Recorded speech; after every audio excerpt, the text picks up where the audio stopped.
Retro movie review. నాకు పర్సనల్గా సూర్య గారు అంటే చాలా ఇష్టం.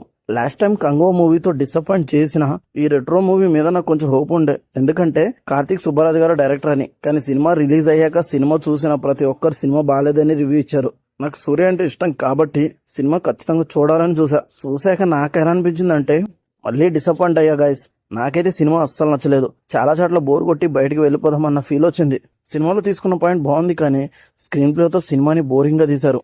ఫస్ట్ 10 మినిట్సే నాకు ఏంట్రా బాబు ఈ సినిమా అన్న ఫీల్ వచ్చింది.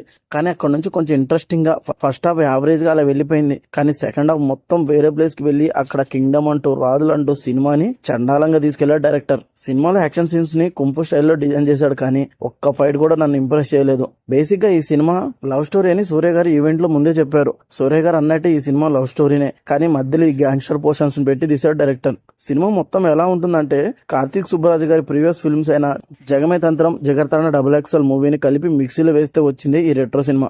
యాక్టింగ్ వైజ్ సూర్య గారు ఎప్పుడూ తన రోల్స్ లో బెస్ట్ ఇస్తాడు. ఈ సినిమాలో కూడా తన బెస్ట్ ఇచ్చాడు. హీరోయిన్ పూజ హెగ్డే కనిమ్మ సాంగ్ తప్పించి ఎక్కడ చూడడానికి కూడా బాగాలేదు. ఇంకా సినిమాలో చాలా మంది ఉన్నారు, వాళ్ళ యాక్టింగ్ కూడా ఓకే. సినిమాలో బీజిఎం కూడా నాకు పెద్దగా నచ్చలేదు. ఓవరాల్ గా ఈ రెట్రో సినిమా నాకైతే నచ్చలేదు. నేను సూర్య గారి కంబ్యాక్ మూవీ కోసం ఈగర్లీ వెయిటింగ్. చూడాలి మరి ఎప్పుడు సూర్య గారికి కంబ్యాక్ వస్తుందో. మీరు కూడా మూవీ చూసి మీకు ఎలా అనిపించిందో కమెంట్ చేయండి. ఈ రివ్యూ నచ్చితే లైక్ చేయండి. Thank you for watching.